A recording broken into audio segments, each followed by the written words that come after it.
Tomorrow night, the 2019 Wilberforce Award will be presented to a woman who's given 3 decades of her life to meeting the needs of Egypt's most vulnerable.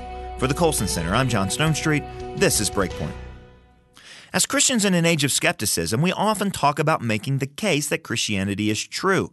But more often than not, the question of our culture today is whether Christianity is good. Does it make the world a better place or a worse place? Well, that's the question we'll be wrestling with this weekend from a variety of angles. Our annual Wilberforce Weekend conference, taking place across the river from Washington, D.C., starts today. Helping us think through the goodness of Christianity for the world is an amazing lineup, including John Lennox, Star Parker, Rick Warren, Kelvin Cochran, Jeremiah Johnston, and more. For a schedule and to sign up for the free live stream, come to breakpoint.org.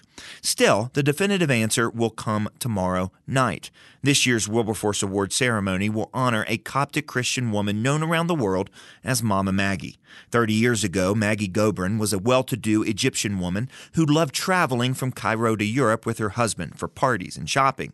That all changed when she and some of her friends from church visited one of Cairo's garbage slums. Some 60,000 people live there, most of them Christians, and they gather and sort garbage in appalling conditions for just a few coins a day, barely enough to live on. As she spoke with the parents and hugged the kids, Maggie's life was transformed. Ellen Vaughn writes in her biography of Mama Maggie that Maggie fell in love with the privilege of being a part of their lives. So she began visiting the slums every day and eventually founded a ministry called Stephen's Children, named for the first Christian martyr. Well, 3 decades later, Stephen's Children now helps 33,000 children through home visits, camps, vocational training, schools, and medical care. Just this fact alone is staggering. Mama Maggie started over 100 schools. A few years ago, Mama Maggie hugged a little boy named Kareem. As she placed her hand over his heart, she knew at once something was wrong. So she asked a Stephen's Children leader to take Kareem to her brother, who's a cardiologist. Kareem had a hole in his heart and needed surgery, but his desperately poor family couldn't afford to pay for it.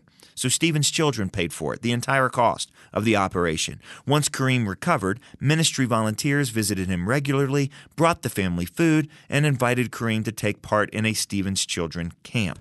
And then there's the story of Sharif, another boy who attended a Stephen's Children camp. Just before Mother's Day one year, Stephen's Children volunteers visited his home to give him a little money to buy his mother a gift, but no one was home. So the leaders went back several times, although they normally didn't do this.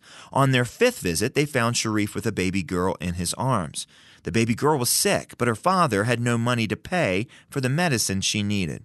Stephen's Children volunteers gave Sharif the money, who immediately then handed it to his father. "Buy baby Sarah whatever she needs," he told him. When Sharif's father discovered how many times the leaders had come back to his house, he began to cry. "For 10 years, he said, I never set foot in a church. I believed God had forgotten me. But because of what happened, I will go back to church." There are thousands and thousands of other stories like this, but here's just one more. You might remember those 21 Coptic Christians that were beheaded by ISIS terrorists on that beach back in 2015? Each one refused to renounce their faith, and at least 7 of those martyrs attended Mama Maggie's schools. For her 30 years of serving others in the Cairo slums, the Colson Center is awarding Mama Maggie the 2019 Wilberforce Award. Her life and work echoes that of the great British parliamentarian William Wilberforce, who labored for 40 years to banish the slave trade in Britain and reform a broken society. It'll be my distinct privilege to present the Wilberforce Award to Mama Maggie tomorrow night. And remember, if you can't join us in person, we'll be live streaming the conference and the awards banquet on breakpoint.org. Again, you can get free access by going to breakpoint.org/livestream. For BreakPoint, I'm John Stonestreet.